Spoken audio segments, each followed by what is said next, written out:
Olá, aqui é o João. Após a nossa sincronização com o MonoDevelop, agora o MonoDevelop está aberto. A gente pode abrir aqui agora a pasta do nosso projeto Scripts e encontrar o nosso Player Script, dá 2 cliques sobre ele. E a gente vai encontrar aqui o nosso Player Script que herda de MonoBehavior, que é a classe base da Unity. Com ela a gente tem acesso a vários métodos que são na verdade mensagens, né, que são disparados frame a frame ou em ocasiões específicas de acordo com o jogo. Bom, para o nosso caso aqui, o nosso Player Script vai servir para a gente inicialmente fazer a movimentação através do teclado do nosso jogador, né, do nosso personagem, e a gente não vai utilizar inicialmente esse método start, que ele serve realmente para ser um método que vai funcionar apenas uma vez, quando esse objeto que estiver utilizando esse script tiver sido iniciado dentro do jogo. Ok, vamos excluir ele. E tem aqui o método update, que ele é chamado frame a frame, ou seja, a cada momento do jogo, esse método é chamado e todo tipo de código e comando que tiver aqui dentro vai ser realizado pelo jogo, ou seja, qualquer tipo de movimentação, qualquer tipo de comportamento de inteligência artificial, entre outros, vai acontecer através do método update. Então ele fica aqui porque é através dele que a gente vai fazer a movimentação do nosso personagem. A movimentação do nosso personagem vai depender, obviamente, de uma certa velocidade, né, no eixo X e eixo Y. No eixo Z não faz sentido, né, para o nosso tipo de jogo, já que ele é 2D. Então a gente vai seguir a notação aqui do C#, vamos criar uma variável do tipo pública, do tipo vetor2, ou seja, um vetor de 2 posições, x horizontal e y vertical. O z não é necessário no nosso caso, e vamos chamar ela de speed, ou seja, a nossa velocidade. Já vou inicializar ela aqui com um valor pré-definido, eu vou colocar 10 em x e 10 em y, ou seja, cada movimento do nosso jogador, né, a pessoa que estiver jogando, vai movimentar 10 pixels à direita ou à esquerda, né, no caso em X, ou para cima ou para baixo, também 10 pixels. Então a primeira coisa que a gente vai coletar aqui, eu vou colocar aqui um comentário. Primeiro eu vou colocar um comentário aqui em cima para a gente ter como notação. Vamos colocar aqui que isso aqui vai ser a velocidade, né, da nave. Vou inserir aqui agora uma variável do tipo float, ou seja, um ponto flutuante, né? E vou chamar de input x, ou seja, a gente vai pegar, né, o quanto o jogador pressionou o x no teclado, ou seja, se ele movimentou para a esquerda ou para a direita. Como é que a gente coleta isso através do input do teclado? Existe a classe input e ela tem um método chamado getAxis, ou seja, ela vai pegar o eixo de x ou de y, caso a gente queira. A gente vai coletar aqui primeiramente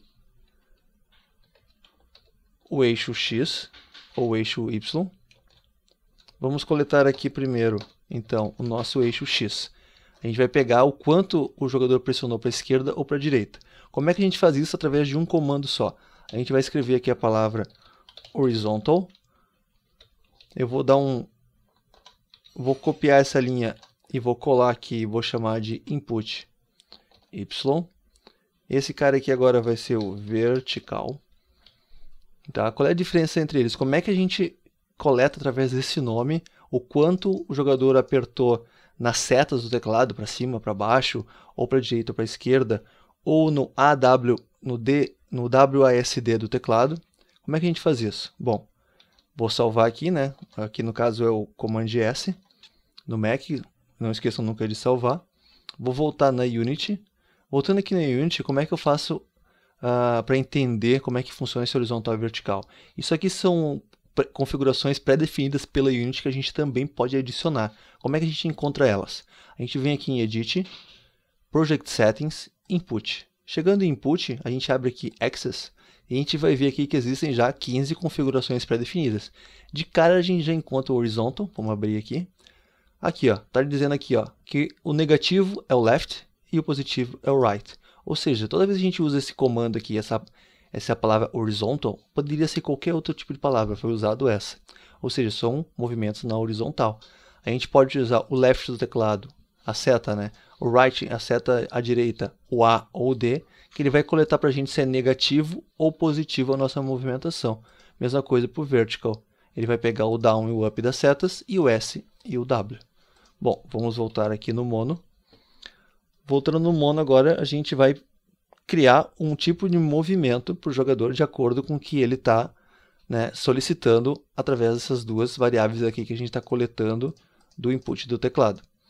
Então, eu vou criar aqui uma variável do tipo vector2, já que a gente quer se movimentar à direita e à esquerda, para cima e para baixo, né, não precisa de profundidade.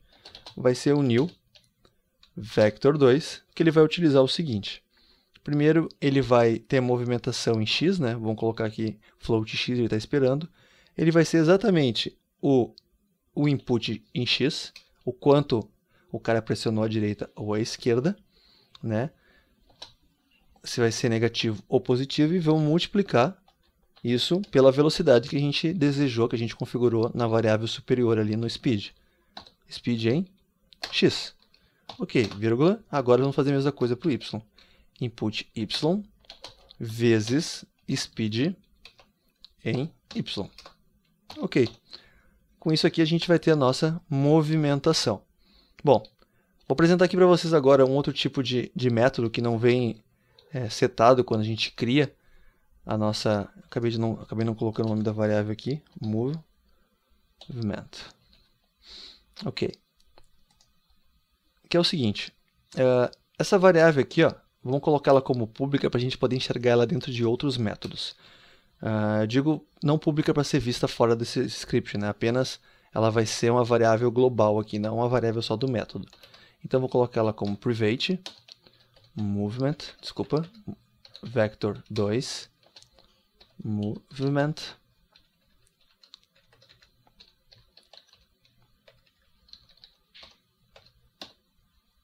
E a gente vai utilizar ela aqui. Toda vez a gente vai redefinir ela. Bom, salvando. Agora a gente vai criar aqui esse outro método, que ele é um método parecido com o update, só que o nome dele é fixed update. A grande diferença dele para o update é que ele não trabalha na atualização frame a frame, tá, do nosso jogo. Ele faz coisas um pouco diferentes. Deixa eu só copiar aqui as minhas chaves, que eu estou com um problema de configuração no meu teclado. Certo? Aqui, realmente, a gente vai fazer a movimentação. É recomendado que toda movimentação que trabalhe com física na Unity seja feita através do Fixed Update. Se a movimentação for feita simplesmente através do Transform, deixa eu clicar aqui no nosso personagem, no player. Se a movimentação for feita através do Transform, não tem problema ser dentro, tá, do próprio update. Mas a gente vai fazer a movimentação através do Head Body. A gente vai movimentar esse Head Body para os lados, para cima e para baixo também. E todo o objeto vai ser movimentado junto. Então a recomendação é que toda movimentação que a gente fizer, que a gente movimente um Head Body, a gente faça através do Fixed Update. Porque ele é uma atualização fixa de colisões, de física. Então, por padrão, a cada 0.2 segundos, ele passa e atualiza todas as físicas do jogo. Então, aqui sim, a gente vai movimentar o nosso Head Body 2D. Está aqui a nossa variável. Desculpa, está aqui, nossa variável.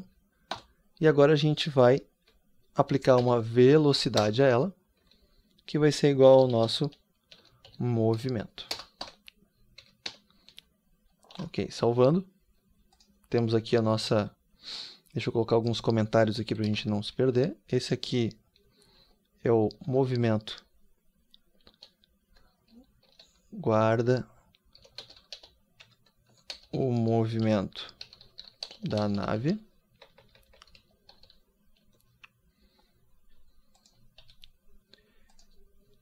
Nesses dois casos aqui, ele coleta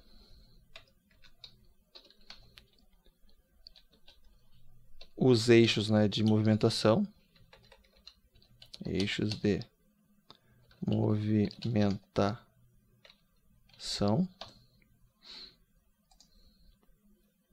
Em seguida, esse aqui realmente ele faz a movimentação de acordo com a direção, né, que a gente está escolhendo ir. Movimentação pela direção. Vou deixar aqui tudo sem acentuação e sem ser cedilha também. E por fim, a gente tem aqui o movimento do objeto, né, no caso, o player. Ok, vou voltar na Unity. Estamos aqui na Unity. Agora a gente precisa fazer o quê? A gente precisa atachar este script ao player. Como é que a gente faz? Existem duas formas. Primeira, mais simples, a gente simplesmente arrasta o script para cima do objeto, aqui na cena, ou na própria hierarquia. E a outra, que é mais comum, né? Mais comum eu digo, a gente pode ver ela através de comandos aqui da própria interface, add component. A gente vai ver lá os scripts, né? Tem os new scripts aqui, se a gente quiser criar um, e os scripts criados, que é esse player script. Se fizer isso aqui, dá 2 cliques, desculpa, dá um só, e a gente vai aparecer aqui já com o script adicionado ao nosso objeto. Percebam que aquela variável que a gente criou lá, do tipo pública, a speed, public vector2, speed, ela aparece agora aqui na interface. Por que ela aparece? Porque a gente setou ela como pública. E por que ela está aqui a ponto de ser alterada? Porque, na verdade, essa interface aqui é feita realmente para, em tempo real, né, a gente poder editar coisas no jogo e poder ver como é que está ficando, ou seja, fazendo um balanceamento do jogo. É importante citar que toda alteração desses valores, tá, que são públicos durante o jogo, ou seja, quando der o play, quando a gente der um stop, parar o jogo, todos os valores voltam à sua configuração inicial. Tá? É realmente para poder testar variações e o que ficaria melhor. Bom, com o readbody agora que a gente setou para não cair, né? Vamos dar um play aqui. Ok, dei um play na minha nave, né? Não está mais caindo. E agora a gente percebendo que esquerda, direita, para baixo, para cima, ou seja, a gente consegue agora tranquilamente movimentar a nossa nave pelo cenário. Certo? Agora a gente tem um personagem que caminha, tá? Que se movimenta sem problemas, tá? Por todo o cenário. Ok, vou dar um stop. Se não for suficiente aquela movimentação ali, 10, achou muito rápido, vem aqui agora e altera para 5. Vou dar um play novamente. E agora a gente verifica que a movimentação é um pouco mais lenta, talvez seja mais confortável, esteja melhor. Tá? Vou dar um stop. Ficou como 5, né? Porque a gente alterou em tempo, né, que está de configuração. Agora eu vou mostrar o caso que ele volta ao normal, né? Vou dar um play. Ah, não gostei do 5, achei muito lento. Vou voltar para 10. Tá, agora ficou bem mais rápido. Tudo bem. Vou dar um stop. A configuração volta a 5 porque foi a pré-configuração feita antes do play do jogo. Isso serve para testar também, para alterar skills do personagem dentro do jogo. Então por isso que tem essas alterações em runtime que a gente pode depois parar o jogo e redefini-las sem problema. Percebam que por mais que seja 5 e 5 aqui agora, no nosso monodevelop, os valores continuam 10 e 10. Tá? Ou seja, as alterações que são feitas lá na interface não alteram o script original. Porque a gente pode muito bem colocar esse script em algum outro tipo de personagem no jogo, um segundo jogador, por exemplo, e ele vai começar inicialmente com 10 e 10. Ok? Bom, pessoal, até o próximo tutorial.